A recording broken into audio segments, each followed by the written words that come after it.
Hello. Oh, puppy heard the hello.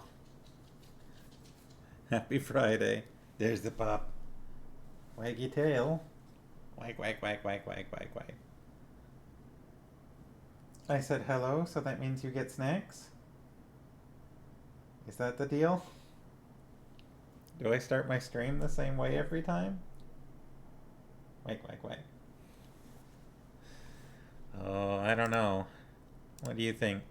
Should puppy have snacks? Let's have a vote.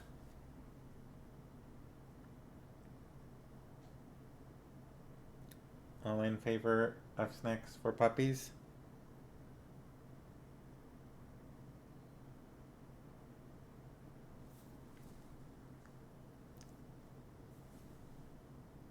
He's waiting. Oh, the votes are in.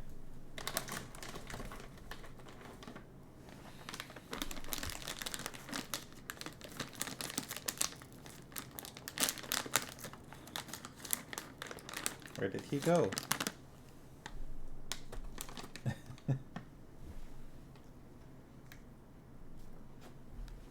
You want this? You want it?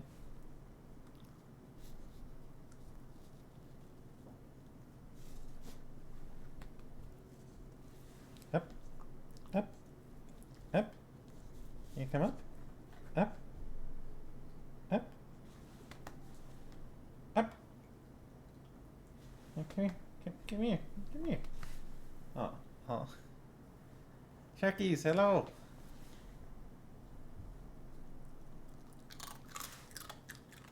Happy Friday.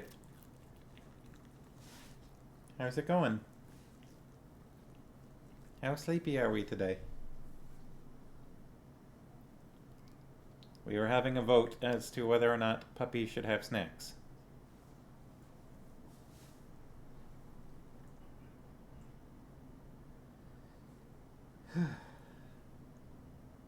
Yes, snacks. Oh, you got another vote for snacks, Vince.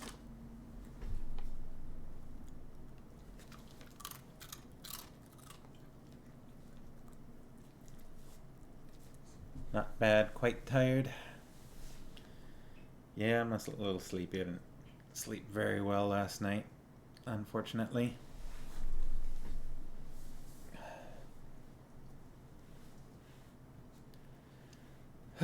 Tomorrow, speaking of voting, Mrs. used power tools today. What kind of power tools?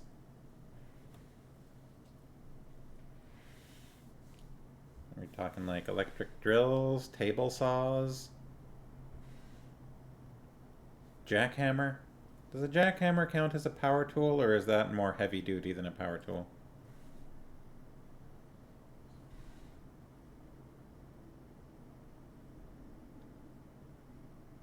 Circular saw. Some junk in the backyard needed dissection. I see.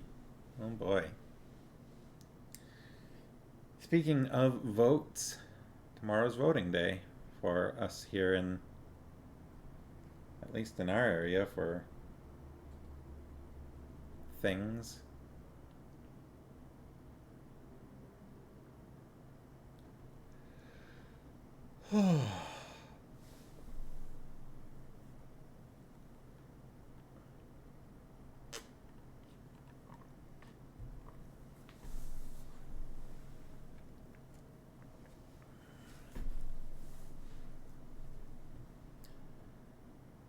So don't forget to go vote if you haven't already.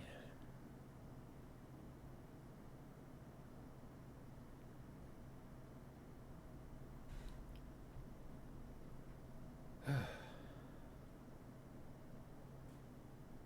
a little sleepy. Still need to? Yeah. And then tomorrow's the day.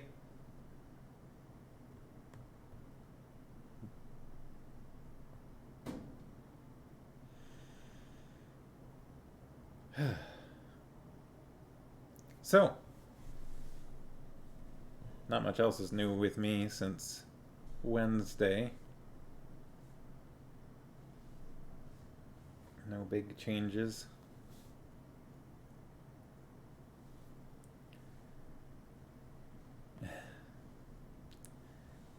Yeah, I don't think we're likely to be voting for any of them. Yeah,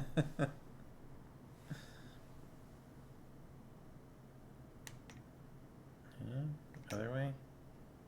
Huh? No, that looks wrong. About there.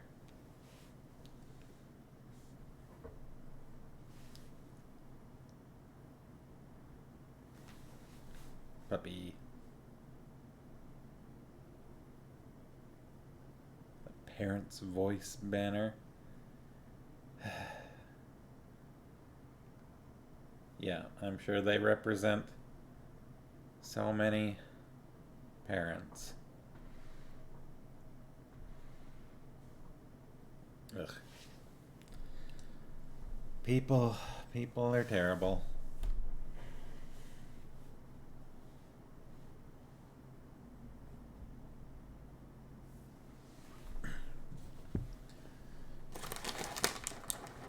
You know who's not terrible? Puppy.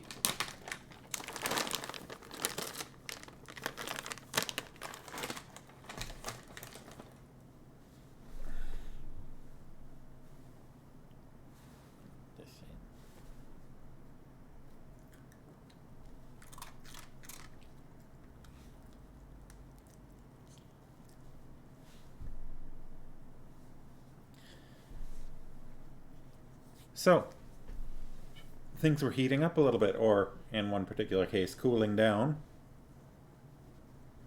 The last time that we, on Wednesday, when last we met.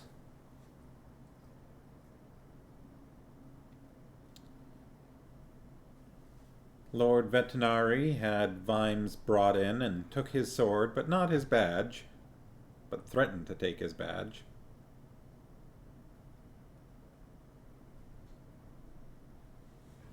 Yeah, Farmos was commenting on the vagueness of, honestly, that exact issue recently when we were talking about some of our people that were in the running.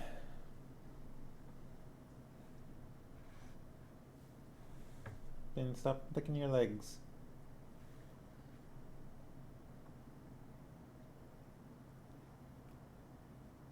Yeah, this is almost exactly what Farmos was talking about. I like things that are good.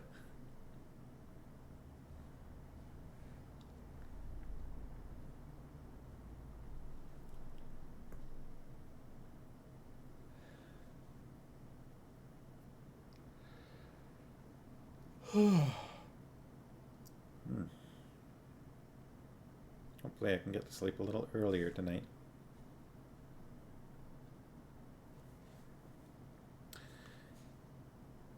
Right. Vimes was brought in, threatened to take his sword and his badge, just took his sword. Which, later, Lord Vetinari worried may have been taking things a little too far when Vimes left without hitting the wall. He didn't thump the wall. I may have gone too far.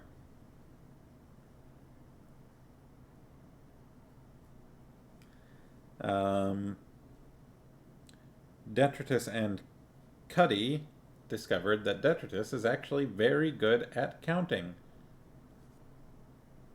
Just needed to apply himself to it. Speed counting. Also discovered that if someone's running away from them, they will chase, even if they don't know why they're chasing, which led to them following into the Pork Futures warehouse. Detritus getting shot 5 times or so, and then the two of them getting locked in there, which is how Detritus learned that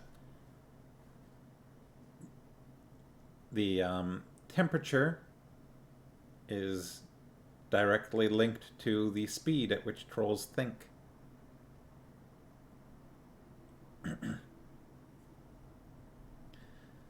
They're chasing us, so we're running away. They're running away, so we're chasing them.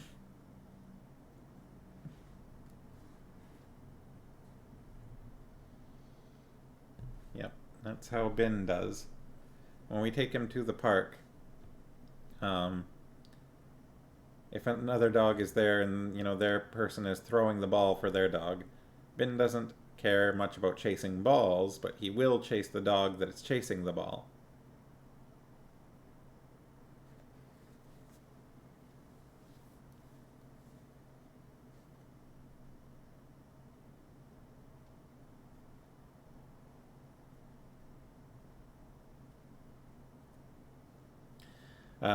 Right, so they got locked up in there.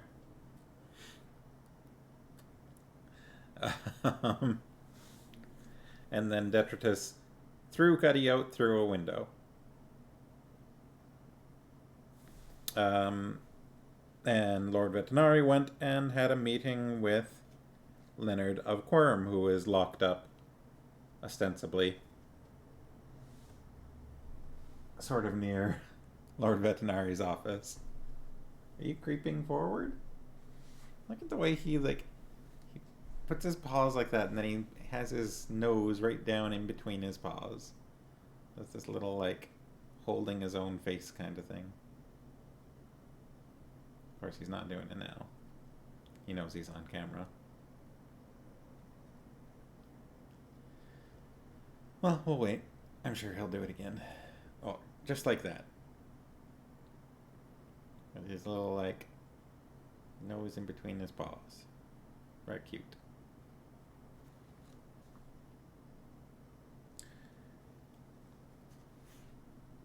So, that's really most of what actually happened the last time. We read a fair amount, but I guess it was spread out, maybe. There was also the whole bit about Vimes getting lunch.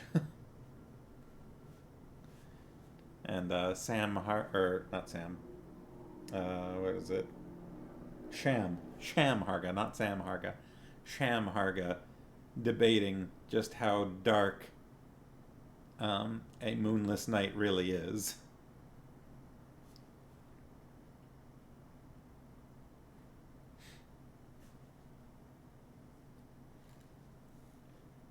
In relation to coffee. And just how donutty a donut is. Also, at this point, it's been pretty thoroughly established what the Gone is. In case anyone was wondering, is the Gone a gun? It might just be. Oh, stretch. And depart. He is determined no more treats are forthcoming at this time.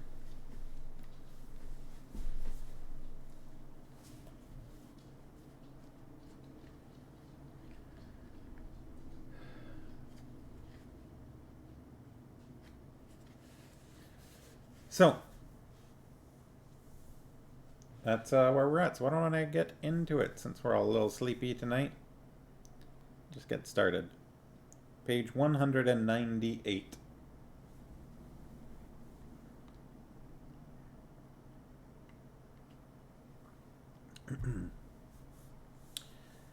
Detritus sat and steamed. Now he felt hungry. Not for food, but for things to think about. As the temperature sank, the efficiency of his brain increased even more. It needed something to do. He calculated the number of bricks in the wall, first in 2s, and then in 10s, and finally in 16s. The numbers formed up and marched past his brain in terrified obedience. Division and multiplication were discovered. Algebra was invented and provided an interesting diversion for a minute or two. And then he felt the fog of numbers drift away, and looked up and saw the sparkling, distant mountains of calculus. Trolls evolved in high, rocky, and above all, in cold places. Their silicon brains were used to operating at low temperatures. But down on the muggy plains, the heat buildup slowed them down and made them dull. It wasn't that only stupid trolls came down to the city. Trolls who decided to come down to the city were often quite smart, but they became stupid. Detritus was considered moronic even by city troll standards, but that was simply because his brain was naturally optimized for a temperature seldom reached in Ankh-Morpork even during the coldest winter. Now his brain was nearing its ideal temperature of operation.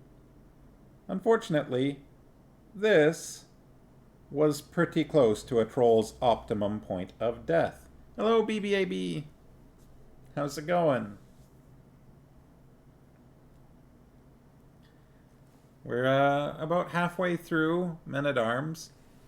We've got a troll that's locked up in basically a freezer, and have as such discovered that the reason that trolls turn to stone during the daytime, during the sun, is because their brains operate more efficiently in colder temperatures, and so when it gets too hot, their brains shut down and they just turn to stone.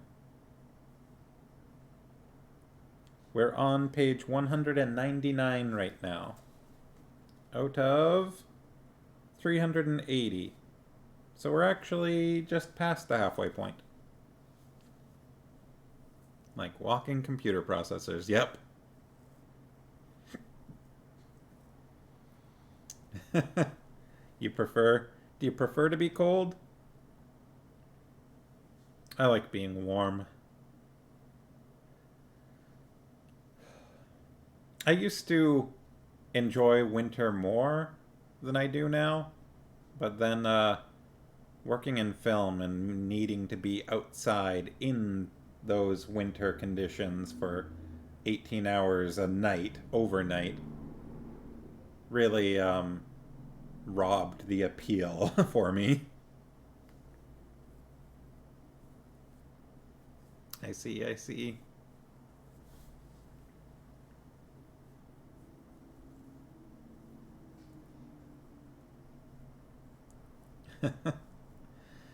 Yeah, once you've spent a week straight from overnight out in like the snow and rain and slush and sleet, haha.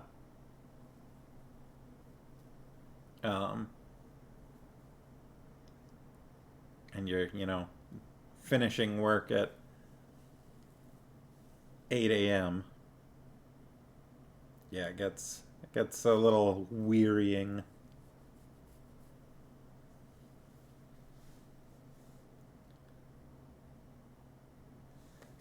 Okay, so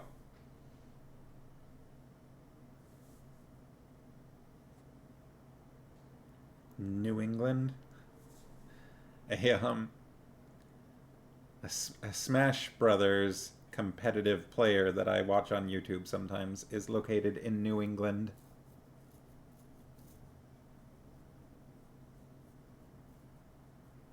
I'm going to rewind slightly. So page 199. Detritus has just discovered calculus.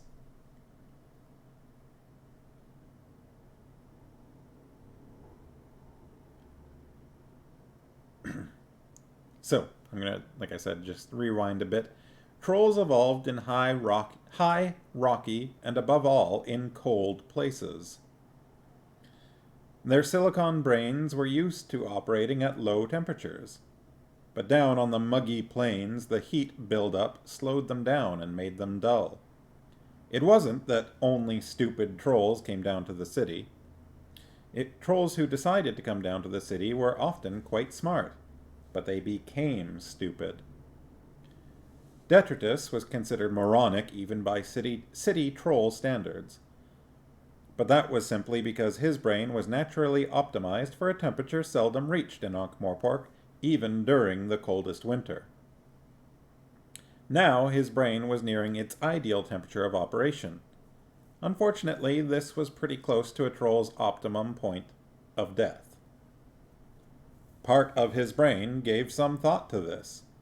There was a high probability of rescue. That meant he'd have to leave.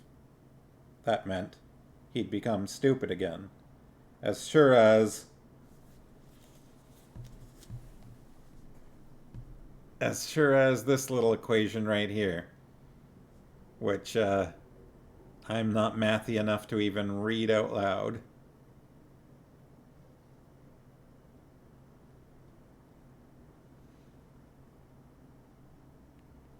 That's too many letters and Greek symbols and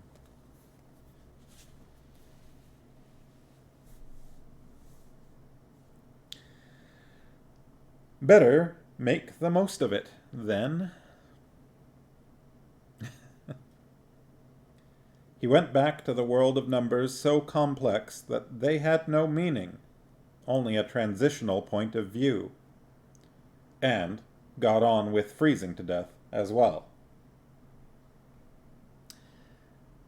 I don't know if it's really covered in other books or not, but the implication then would be that in winter the trolls in Ankh-Morpork would be smarter than they are during the summer. I wonder whether anyone else notices this, that the trolls become more intelligent during the winter.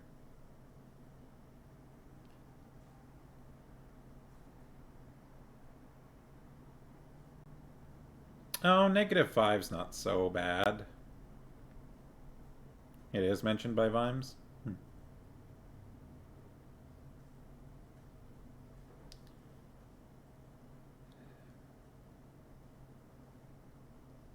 I mean, you know, -5's pretty cold, but it's not too bad.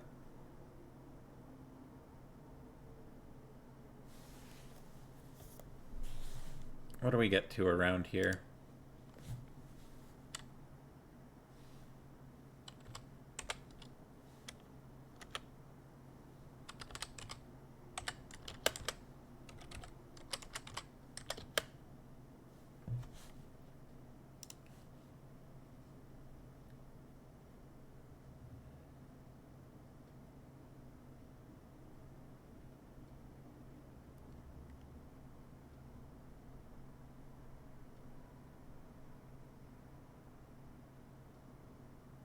Yeah, that's pretty similar, I think.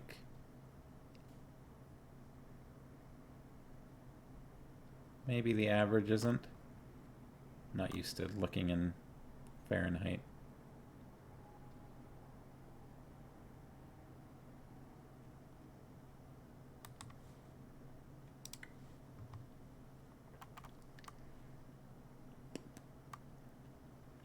So in 2021, our absolute coldest in this area, it looks like, was -16. But that's not the average. That was our coldest. That was on December 27th, 2021.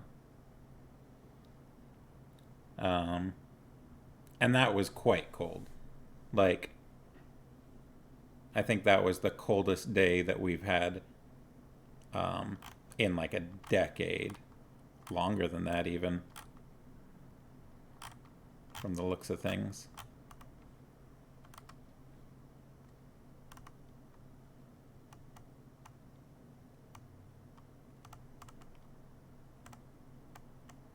Yeah, it looks like the last time it got that low might have been like 1969 in this area where we are. It got really close in 2008, though. It was -15 in 2008. Celsius, that is. But if you go further to the interior, I think you tend to get much lower temperatures.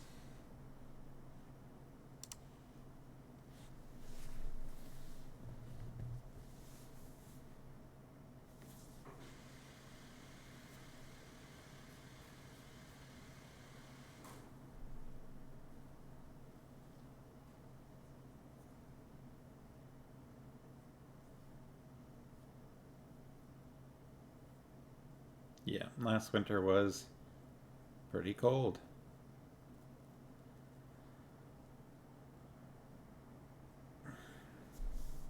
All right. Dibbler reached the Butcher's Guild very shortly after Cuddy.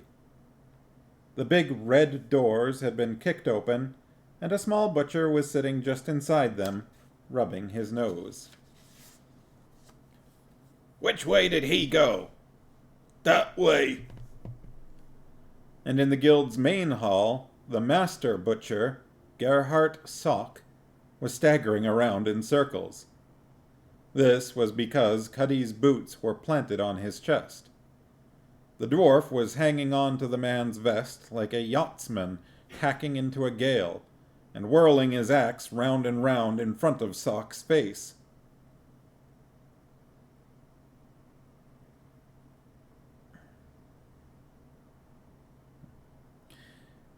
You give it to me right now, or I'll make you eat your own nose! A crowd of apprentice butchers was trying to keep out of the way. But don't you argue with me. I'm an officer of the watch, I am. But you've got one last chance, mister. Give it to me right now. Sock shut his eyes. What is it you want? The crowd waited.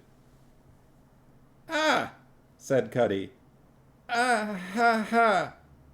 Didn't I say? No. I'm pretty sure I did, you know. You didn't. Oh, well, it's the key to the pork futures warehouse, if you must know. Cuddy jumped down. Why? The axe hovered in front of his nose again. I was just asking, said Sock in a desperate and distant voice. There's a man of the watch in there freezing to death, said Cuddy.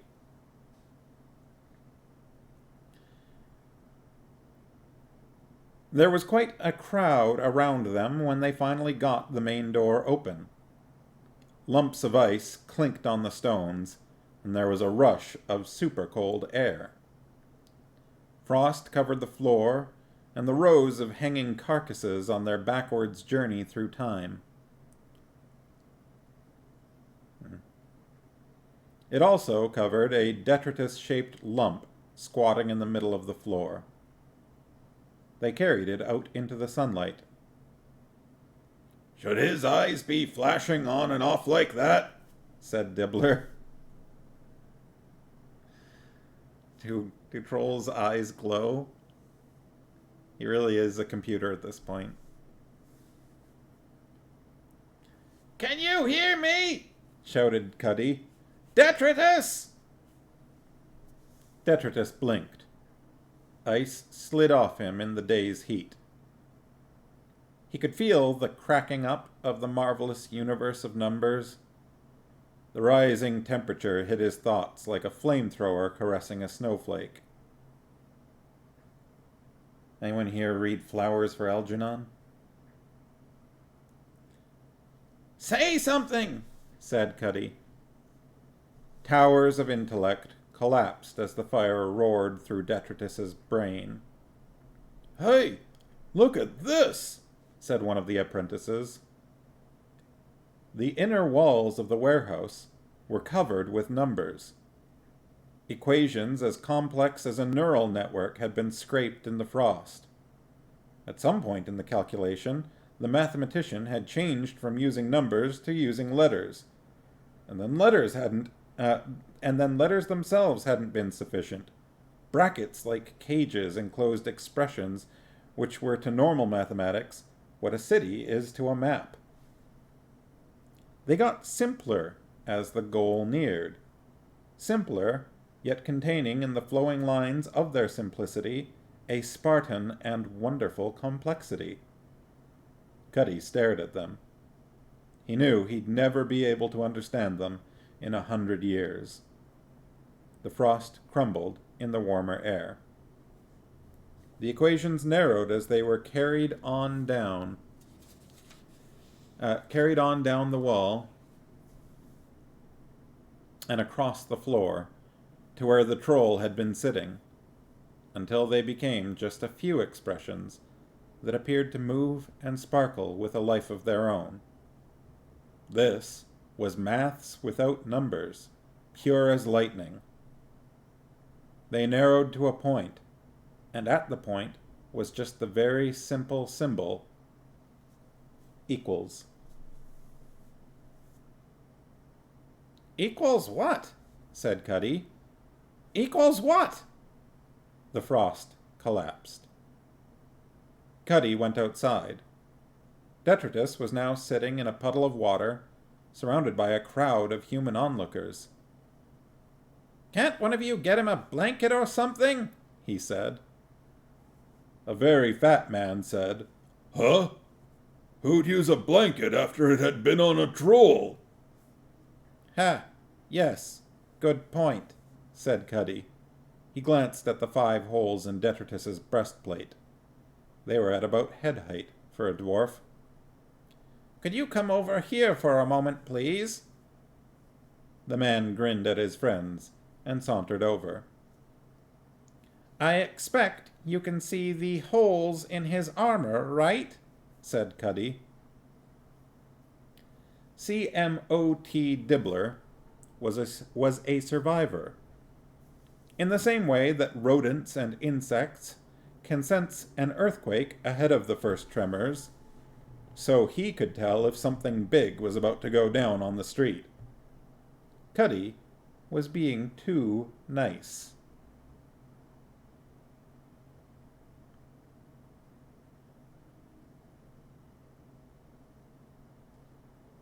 When a dwarf was nice like that, it meant he was saving up to be nasty later on.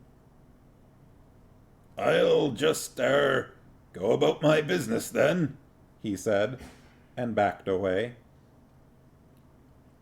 I've got nothing against dwarfs, mind you, said the fat man. I mean, dwarfs is practically people in my book. Just shorter humans, almost. But trolls, well, they're not the same as us, right? There's a lot of that in this book. Excuse me, gangway, said Dibbler, achieving with his cart the kind of getaway customarily associated with vehicles that have fluffy dice on the windscreen. That's a nice coat you've got there, said Cuddy. Dibbler's cart went around the corner on one wheel. It's a nice coat, said Cuddy. You know what you should do with a coat like that? The man's forehead wrinkled. Take it off right now, said Cuddy, and give it to the troll. Why, you little...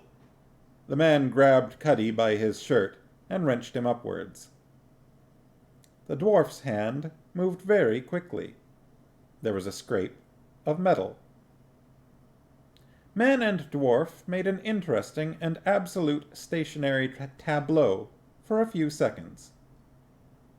Cuddy had been brought up almost level with the man's face, and watched with interest as the eyes began to water. Let me down, said Cuddy. Gently. I make involuntary muscle movements if I'm startled. The man did so. Now take off your coat. Good. Just pass it over. Thank you. Your axe, the man murmured. Axe? Axe? My axe? Cuddy looked down. Well, well, well. Hardly knew I was holding it there. My axe. Well, there's a thing. The man was trying to stand on tiptoe. His eyes were watering.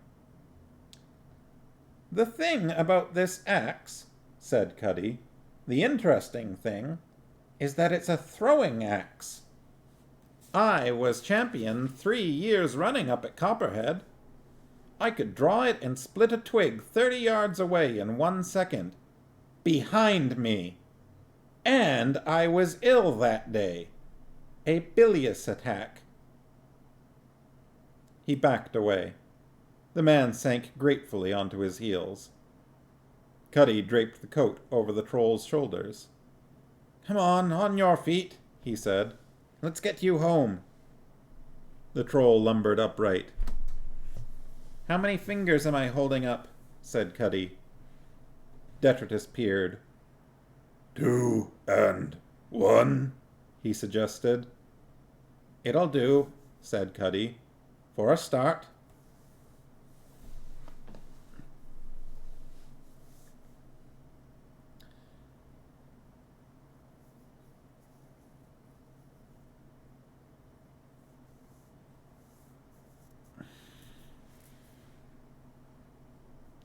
Yeah. Flowers for Algernon.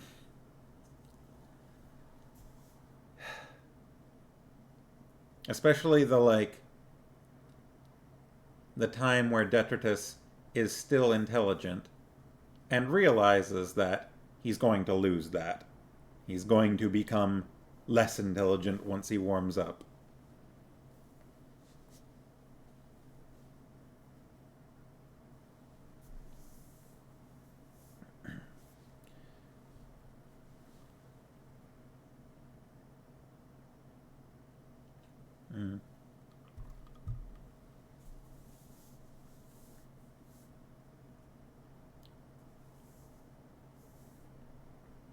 Pretty sure I read Flowers for Algernon in high school at some point. Middle or high school. Mr. Cheese looked over the bar at Captain Vimes, who hadn't moved for an hour.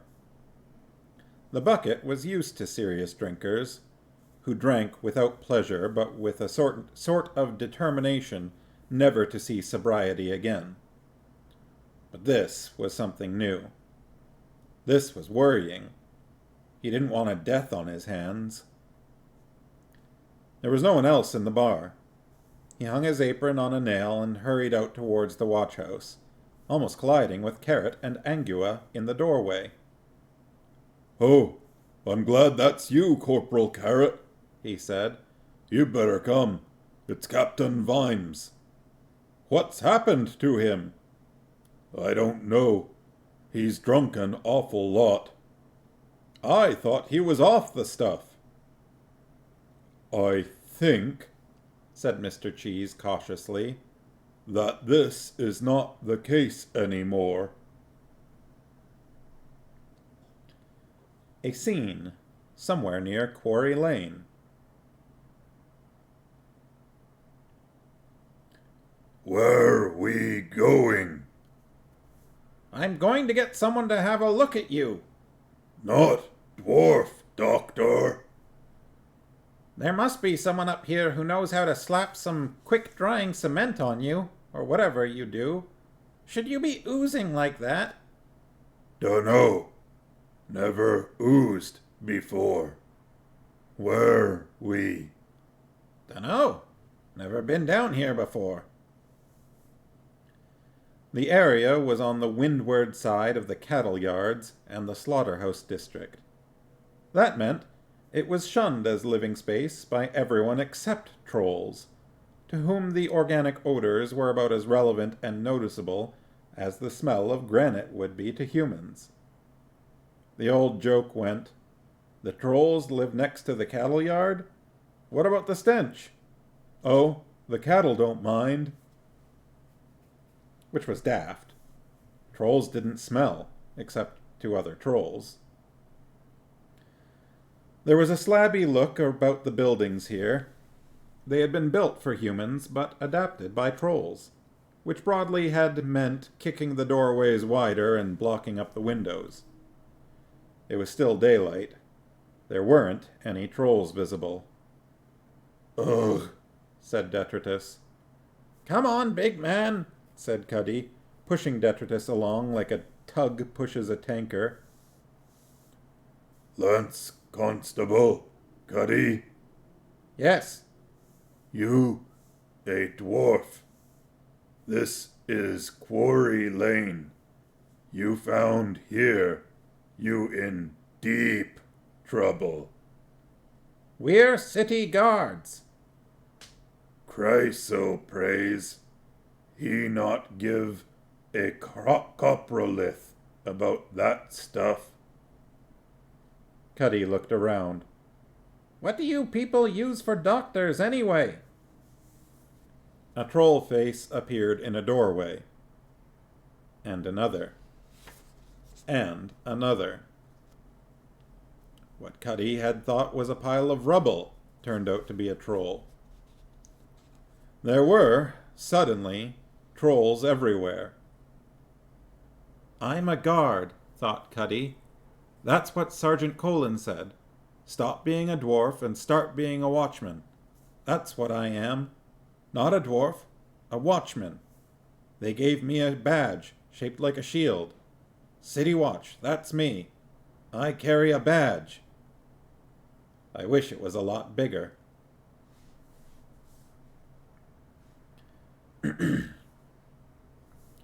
Vimes was sitting quietly at a table in the corner of the bucket. There were some pieces of paper and a handful of metal objects in front of him, but he was staring at his fist. It was lying on the table, clenched so tight, the knuckles were white. "Captain Vimes," said Carrot, waving a hand in front of his eyes. There was no response. "How much has he had?" 2 nips of whiskey, that's all. That shouldn't do this to him, even on an empty stomach, said Carrot. Angua pointed at the neck of a bottle protruding from Vimes's pocket. I don't think he's been drinking on an empty stomach, she said. I think he put some alcohol in it first. Captain Vimes, said Carrot again.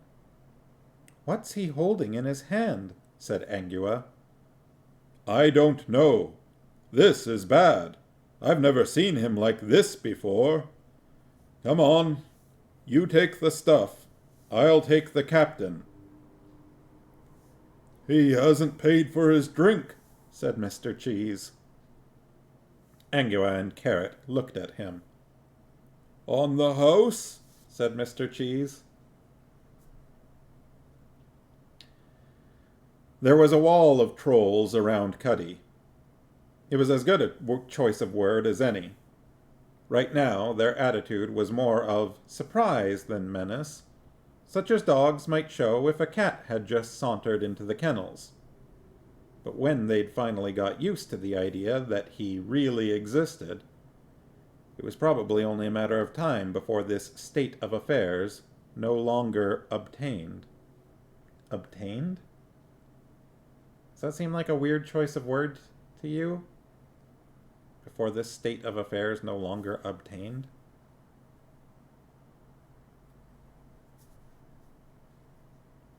Obtained means like to acquire. Is there another definition of it that I'm less familiar with? Maintained? No, this is that's end of sentence. Probably only a matter of time before this state of affairs no longer obtained, period.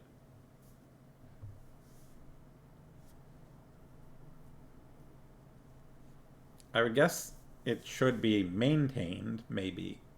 That's the closest thing that I can think of that looks even remotely similar. These flashes on the screen. Really gotta figure out what the deal is with that. Not even really sure where to start, though.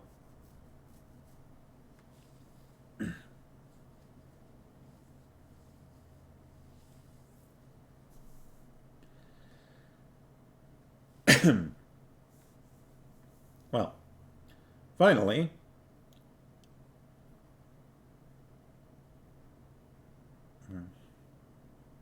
but established isn't really right either, right? Like, their attitude was more of surprise than menace, blah, blah, blah. When they finally got used to the idea, blah, blah, blah, it was probably only a matter of time before this state of affairs no longer continued, like persisted. Maintained is like, it doesn't sound great. Like, none of these sound quite right, but obtained just seems wrong.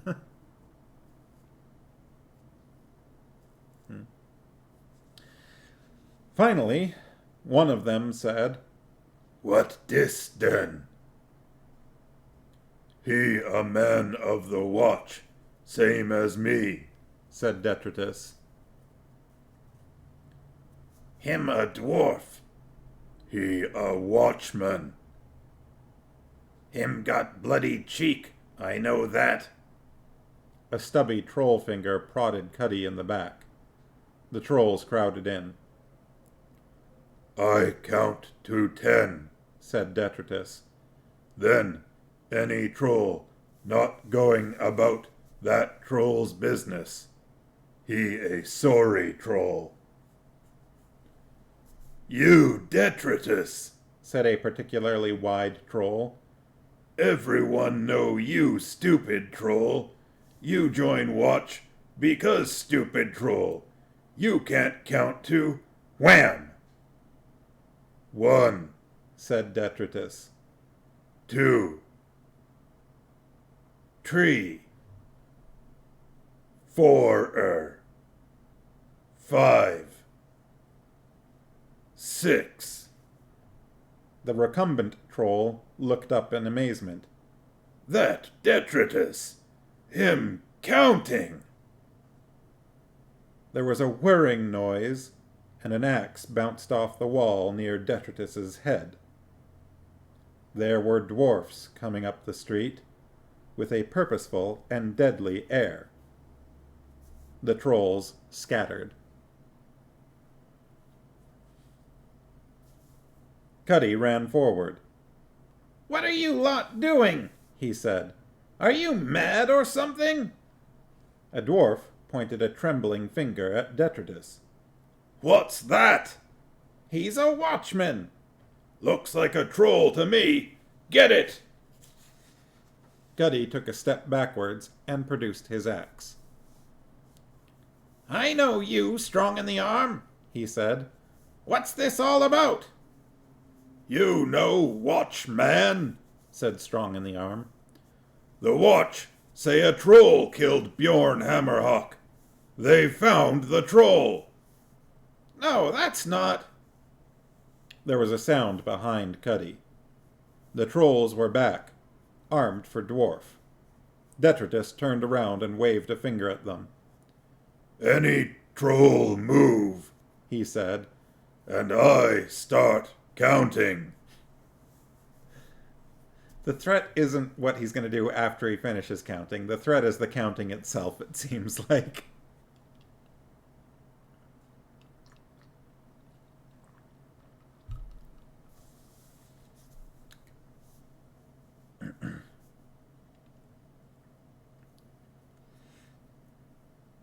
"Hammerhawk was killed by a man," said Cuddy. "Captain Vimes thinks—" "The watch have got the troll," said a dwarf. "Damn rocks! Grit suckers! Monoliths! Eaters of rats! Ah, I been a man only hardly any time," said Detritus. "and already I fed up with you stupid trolls. What you think humans say, eh? Oh, them ethnic. Them don't know how to behave in big city. Go around waving clubs at the drop of a thing you wear on head." "We're watchmen," said Cuddy. "Our job is to keep the peace." "Good," said Strong in the Arm. "Go and keep it safe somewhere until we need it." "This not Coombe Valley," said Detritus. "That's right," shouted a dwarf at the back of the crowd.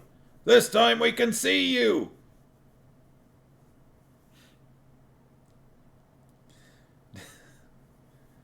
Trolls and dwarfs were pouring in at either end of the street. "What would Corporal Carrot do at a time like this?" whispered Cuddy. "He say, you bad people make me angry. You stop toot sweet." "And then they'd go away, right?" "Yeah, "What would happen if we tried that?" we look in gutter for our heads." I think you're right.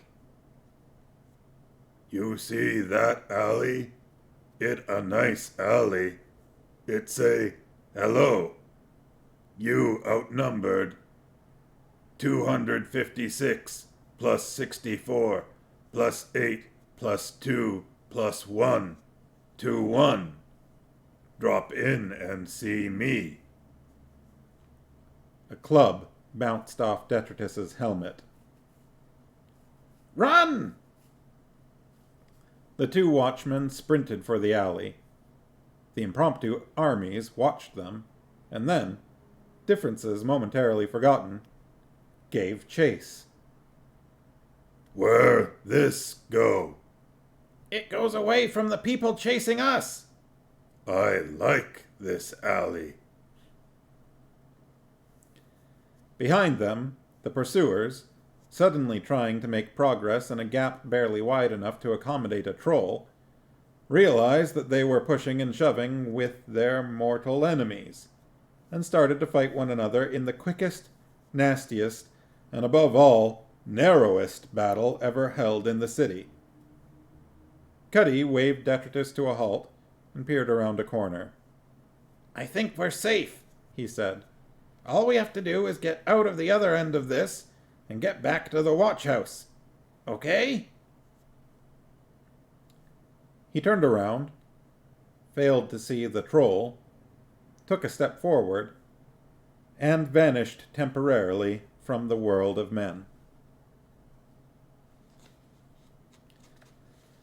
They're going through a lot in the past few dozen pages, aren't they?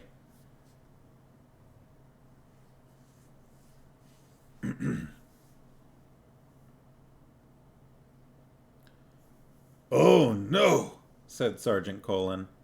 he promised he wasn't gonna touch it anymore.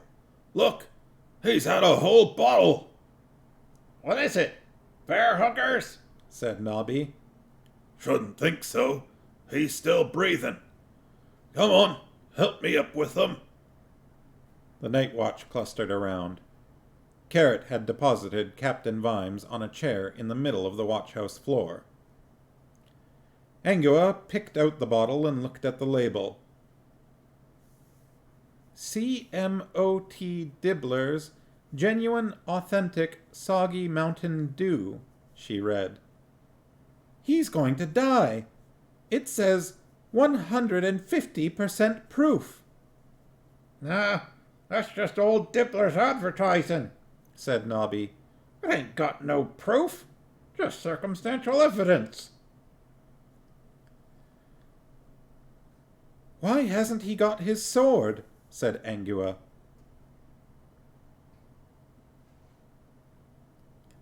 Vimes opened his eyes. The first thing he saw was the concerned face of Nobby. Ah! He said. Sore. Get away. Hooray! What? Said Colin. No more wash.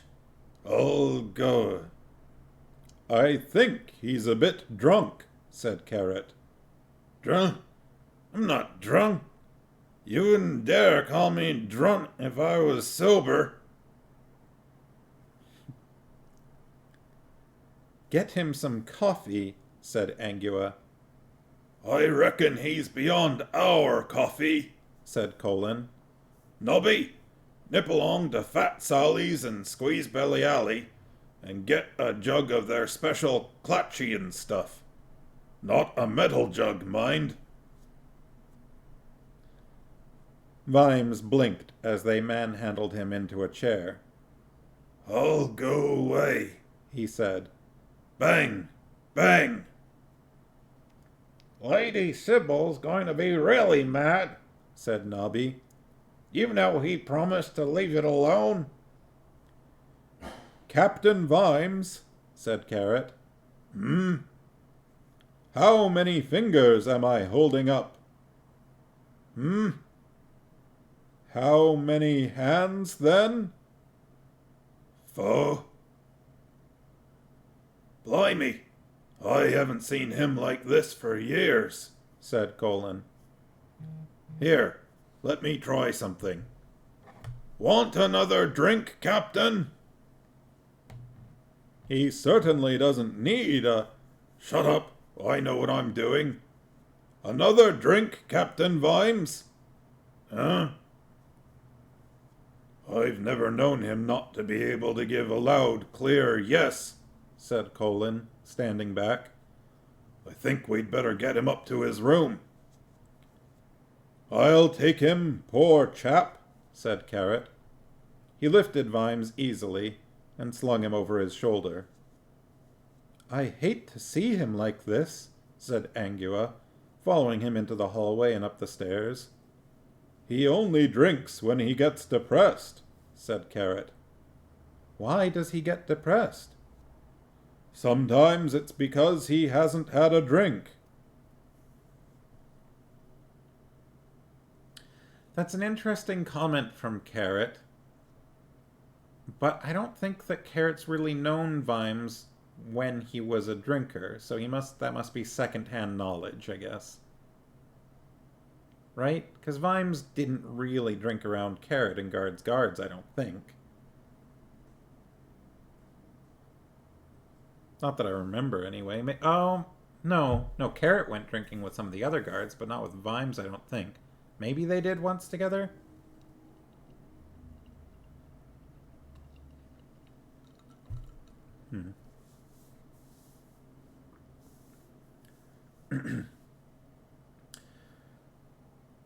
The house in Sodopolis Yard had originally been a Ramkin family residence. Now the first floor was occupied by the guards on an ad hoc basis. Carrot had a room. Nobby had rooms consecutively, 4 so far, moving out when the floor became hard to find. And Vimes had a room. More or less. It was hard to tell. Even a prisoner in a cell manages to stamp his personality on it somewhere, but Angua had never seen such an unlived-in room. This is where he lives? Said Angua. Good grief. What did you expect? I don't know. Anything. Something. Not nothing. There was a joyless iron bedstead. The springs and mattress had sagged so that they formed a sort of mold, forcing anyone who got into it to instantly fold into a sleeping position. There was a washstand under a broken mirror. On the stand was a razor, carefully aligned towards the hub, because Vimes shared the folk belief that this kept it sharp. There was a brown wooden chair with the cane seat broken, and a small chest at the foot of the bed.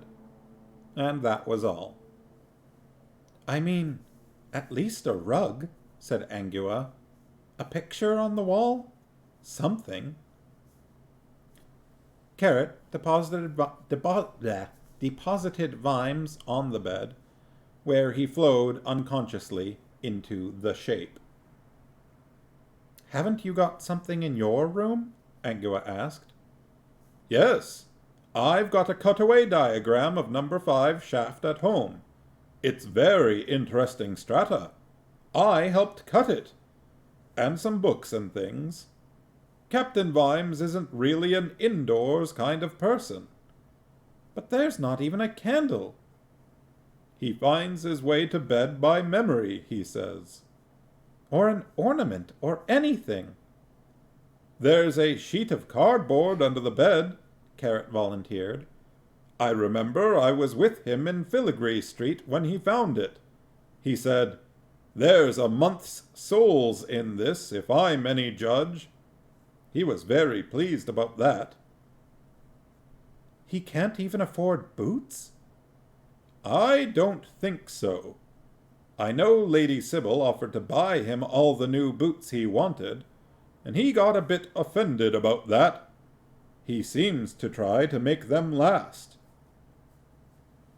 But you can buy boots, and you get less than him, and you send money home. He must drink it all, the idiot. Don't think so. I didn't think he'd touched the stuff for months. Lady Sybil got him onto cigars." Vimes snored loudly. "How can you admire a man like this?" said Angua. "He's a very fine man." Angua raised the lid of the wooden chest with her foot. "Hey, I don't think you should do that," said Carrot wretchedly. "I'm just looking," said Angua. "No law against that." "In fact, under the Privacy Act of 1467, it is an—" "There's only old boots and stuff. And some paper." She reached down and picked up a crudely made book. It was merely a wad of irregular-shaped bits of paper sandwiched together between card covers. "That belongs to Captain." She opened the book and read a few lines. Her mouth dropped open. "Will you look at this? No wonder he never has any money." "What do you mean?" "He spends it on women. You wouldn't think it, would you? Look at this entry. 4 in 1 week." Carrot looked over her shoulder. On the bed, Vimes snorted. There on the page, in Vimes's curly handwriting, were the words, "Mrs. Gaffkin, Mincing Street, $5. Mrs. Skirrick, Treacle Street, $4. Mrs. Maroon, Wixon's Alley, $4. Annabel Curry, Lobfnakes, $2. "Annabel Curry couldn't have been much good for only $2, said Angua. She was aware of a sudden drop in temperature. "I shouldn't think so," said Carrot slowly. "She's only 9 years old." One of his hands gripped her wrist tightly, and the other prized the book out of her fingers. "Hey, let go!" "Sergeant!" shouted Carrot over his shoulder. "Can you come up here a moment?" Angua tried to pull away. Carrot's arm was as immovable as an iron bar. There was the creak of Colin's foot on the stair, and the door swung open. He was holding a very small cup in a pair of tongs. "Nobby got the cough," he began, and stopped. "Sergeant," said Carrot, staring into Angua's face. "Lance Constable Angua wants to know about Mrs. Gaskin." "Old Leggy Gaskin's widow. She lives in Mincing Street." "And Mrs. Skirrick?" "In Treacle Street. Takes in laundry now." Sergeant Colin looked from one to the other, trying to get a handle on the situation. "Mrs. Maroon?" "That's Sergeant Maroon's widow. She sells coal in—" "How about Annabel Curry?" "She still goes to the Spiteful Sisters of Seven-Handed Sec charity school, doesn't she?" Colin smiled nervously at Angua, still not sure of what was happening. "She's the daughter of Corporal Curry, but of course he was before your time." Angua looked up at Carrot's face. His expression was unreadable. "They're the widows of coppers?" she said. He nodded. "And one orphan." "It's a tough old life," said Colin. "No pensions for widows, see?" He looked from one to the other. "Is there something wrong?" he said. Carrot relaxed his grip, turned, slipped the book into the box, and shut the lid. "No," he said. "Look, I'm sorry," Angua began. Carrot ignored her and nodded at the sergeant. "Give him the coffee." "But $14? That's nearly half his pay." Carrot picked up Vimes's limp arm and tried to prise his fist open. But even though Vimes was out cold, the fingers were locked. I mean, half his pay! I don't know what he's holding in here, said Carrot, ignoring her. Maybe it's a clue. He took the coffee and hauled up Vimes by his collar. You just drink this, Captain, he said, and everything will look a lot clearer. Klatchian coffee has an even bigger sobering effect than an unexpected brown envelope from the taxman. In fact, coffee enthusiasts take the precaution of getting thoroughly drunk before touching the stuff, because Klatchian coffee takes you back through sobriety and, if you're not careful, out the other side, where the mind of man should not go. The watch was generally of the opinion that Samuel Vimes was at least 2 drinks under par, and needed a stiff double even to be sober.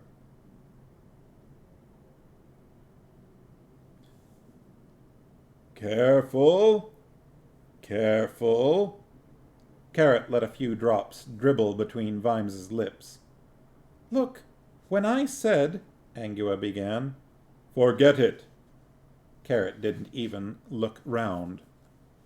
I was only... I said, forget it. Vimes opened his eyes, took a look at the world, and screamed. Nobby! Oh, Nobby! there we go. Yes, Sarge? Did you buy the Red Desert Special or the Curly Mountain Straight? Red Desert, Sarge, because... You could have said, better get me, He glanced at Vimes's grimace of horror. half a glass of Bear Huggers. We've sent them too far the other way. The glass was fetched and administered. Vimes unstiffened as it took effect. His palm uncurled. Oh, my gods, said Angua. Have we got any bandages? Barmos and I are going to make some cold brew tomorrow morning. Got some beans from the local coffee roasting place that we like to go to. And we've got a nice little special carafe for cold brew that it's got sort of a filter thing that sits down inside it. And so then you put the grounds in there, and then that goes in the carafe, and then you fill it with cold water and leave it for a day.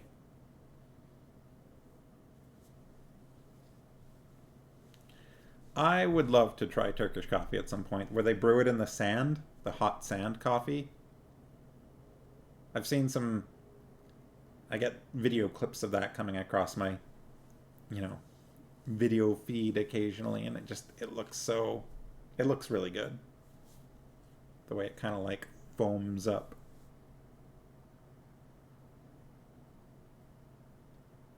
As they swirl it around in the hot sand.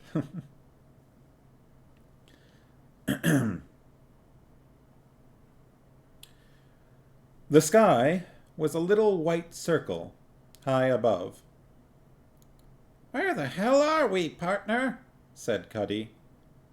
Cave. No caves under Ankh-Morpork. It's on loam. Cuddy had fallen about 30 feet, but had cushioned the fall because he landed on Detritus's head. The troll had been sitting, surrounded by rotting woodwork, in, well, a cave. Or, Cuddy thought, as his eyes grew accustomed to the gloom, a stone-lined tunnel. I didn't do nothing, said Detritus. I just stood there. Next minute, everything going past upwards.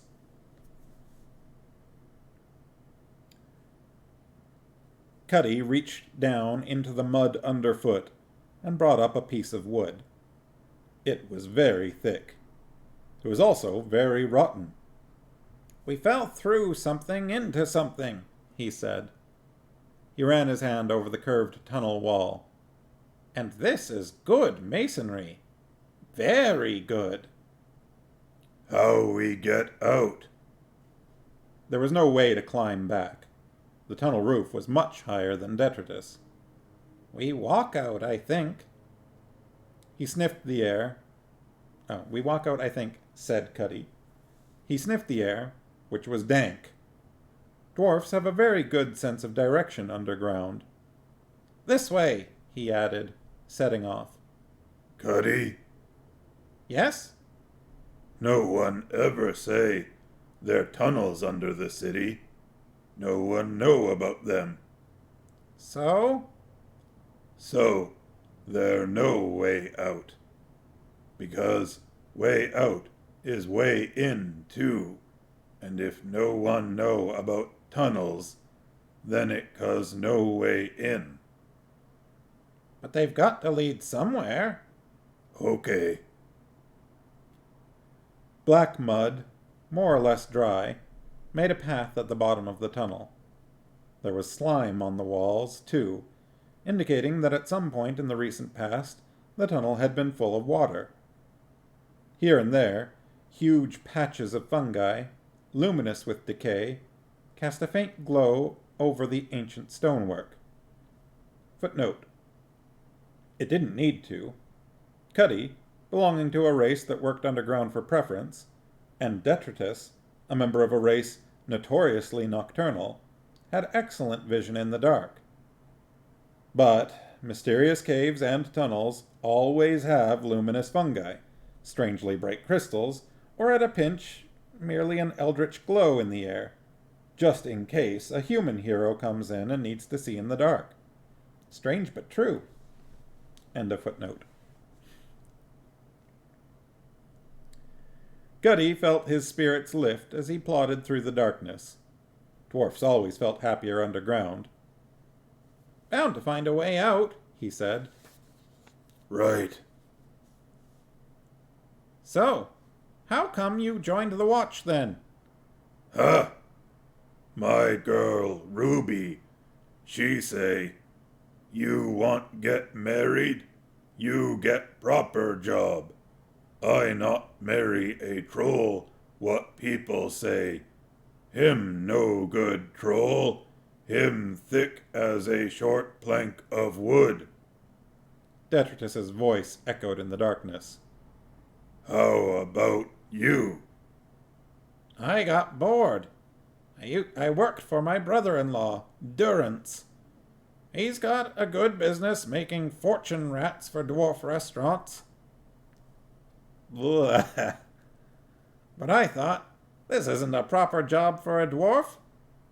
Sound like easy job to me.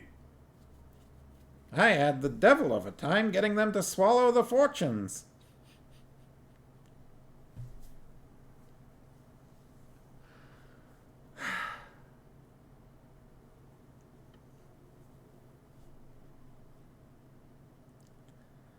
Of course, it's not what you think. I mean, it is, but it's not the way that you think.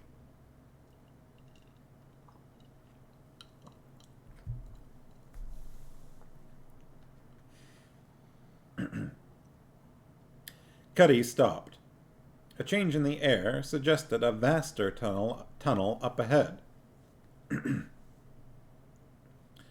and, indeed, the tunnel opened into the side of a much larger one. There was a deep mud on the floor, in the middle of which ran a trickle of water. Cuddy fancied he heard rats, or what he hoped were rats, scuttle away into the dark emptiness. He even thought he could hear the sounds of the city, indistinct, intermingled, filtering through the earth. It's like a temple, he said, and his voice boomed away into the distance. Writing here on wall, said Detritus. Cuddy peered at the letters hacked deeply into the stone. Is it via or via? V-I-A. I'm going to say via. Via cloaca, he said. Well now, via is an old word for street or way. Cloaca means... He peered into the gloom. This is a sewer, he said. What that? It's like, well, where do trolls dump their rubbish? Said Cuddy. In street, Said Detritus. hygienic. This is an underground street just for, well, for crap, said Cuddy. I never knew Ankh-Morpork had them. Maybe Ankh-Morpork didn't know Ankh-Morpork had them, said Detritus. Right. You're right. This place is old. We're in the bowels of the earth. Ba-dum-ts. In Ankh-Morpork, even the shit have a street to itself, said Detritus, awe and wonder in his voice. Truly, this a land of opportunity. Wow. Here's some more writing, said Cuddy. He scraped away some slime. Ciron for me fabricat, he read aloud. He was one of the early kings, wasn't he? Hey, do you know what this means? No one's been down here since yesterday, said Detritus. No! This place is more than 2,000 years old. We're quite probably the first people to come down here since... Yesterday, said the troll. Yesterday? Yesterday? What's yesterday got to do with it? Footprints still fresh, said Detritus. He pointed. There were footprints in the mud. How long have you lived here? Said Cuddy, suddenly feeling very conspicuous in the middle of the tunnel. 9 years. That is the number of years I have lived here. 9, said Detritus proudly. It only one of a large number of numbers I can count to. Have you ever heard of tunnels under the city? No. Someone knows about them, though. Yes. What shall we do? The answer was inevitable. They'd chased a man into the pork futures warehouse and nearly died. Then they'd ended up in the middle of a small war and nearly died. Now they were in a mysterious tunnel where there were fresh footprints. If Corporal Carrot or Sergeant Colin had said, "And what did you do then?" neither of them could face up to the thought of saying, "We came back." The footprints go this way, said Cuddy, and then they return. But the ones coming back aren't so deep as the ones going. You can see their later ones because they're over the top of the other ones. So, he was heavier going than he was coming back, yes? Right, said Detritus. So that means... He lose weight? He was carrying something, and he left it up ahead somewhere. They stared at the darkness. So, we go and find what it was? Said Detritus. I think so. How do you feel? Feel okay? Different species though they were, their minds had focused on a single image, involving a muzzle flash and a lead slug singing through the subterranean night. He came back, said Cuddy. Yes, said Detritus. They looked at the darkness again. It has not been a nice day, said Cuddy. that the truth? I'd just like to know something in case... Look, what happened in the pork store? You did all that maths, all that counting. I dunno. I saw it all. All what? Just all of it. Everything. All the numbers in the world. I could count them all. What did they equal? Dunno. What does equal mean? They trudged on to see what the future held. The trail led eventually into a narrower tunnel, barely wide enough for the troll to stand upright. Finally, they could go no further. A stone had dropped out of the roof, and rubble and mud had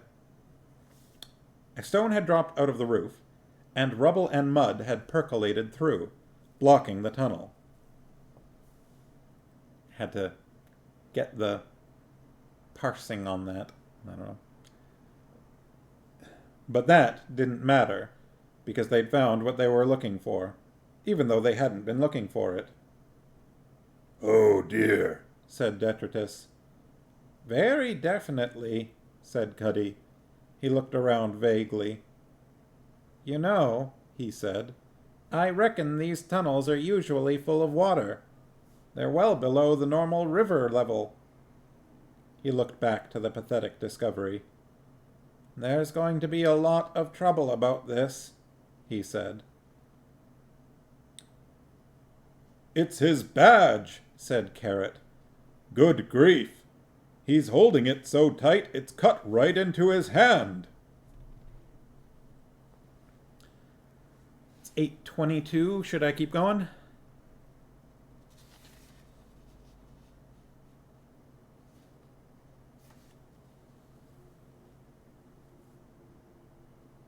I'll read this next page while we think about that, because this next scene's short.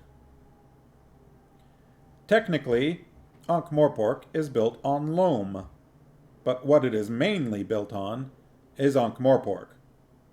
It has been constructed, burned down, silted up, and rebuilt so many times that its foundations are old cellars, buried roads, and the fossil bones and middens of earlier cities. Below these, in the darkness, sat the troll and the dwarf. What we doing now? We ought to leave it here and fetch Corporal Carrot. He'll know what to do. Detritus looked over his shoulder at the thing behind them. I don't like that, he said. It not right to leave it here. Right. Yes, you're right. But you're a troll and I'm a dwarf. What do you think would happen if people saw us carrying that along the streets? Big trouble. Correct. Come on, let's follow the footprints back out. Supposing it gone when we come back, said Detritus, lumbering to his feet. How? And we're following the tracks out. So if whoever it was who put it there comes back, we'll run straight into them. Oh, good. I glad you said that.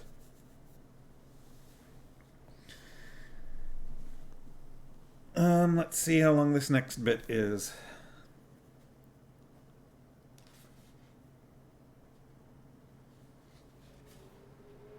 The next part's another 6 pages or so, which doesn't take that long. What do we think? Do we have 6 pages worth of focus left?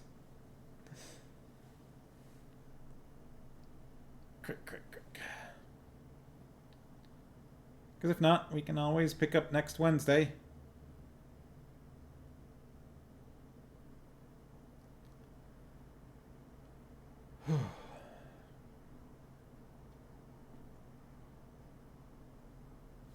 All right.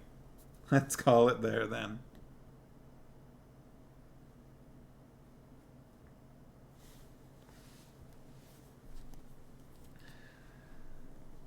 Well, the plot continues to thicken.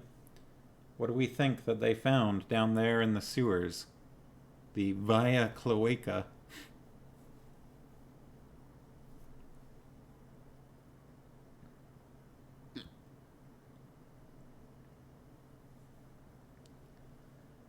Looks like Slightly Stupid Bear is playing Alien Isolation as part of his Spooktober gaming.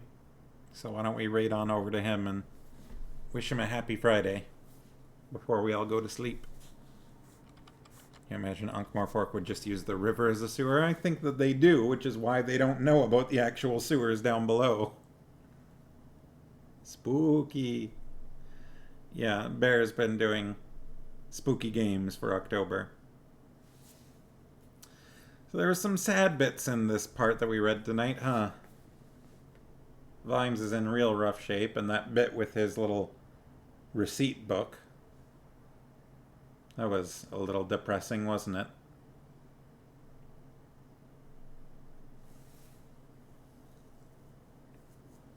Interesting that now kind of both Carrot has had a point where he didn't sound particularly, when he was talking about the undead, didn't sound very good.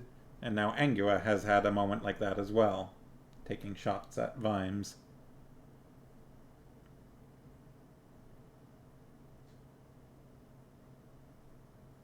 Giving all his money away to widows and orphans. Yeah, Detritus is great. The relationship between Cuddy and Detritus has really evolved as this book has gone on. I think it's done a good job of that. The whole mortal enemies into friends thing is working well, and also giving us a good view at the sort of societies of both trolls and dwarfs. Detritus's girl Ruby. It's a great trope. Oh, and it's played well here.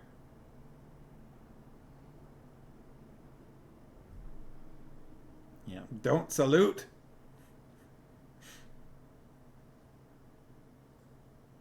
Detritus talking to the trolls, being like, I've only been a man for a day, and already I see why they don't like you.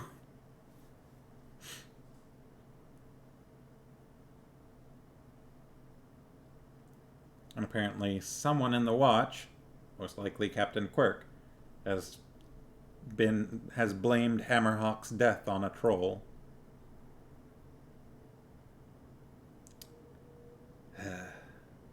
Alright. I'm going to start this raid up. Let's go say hi to Bear.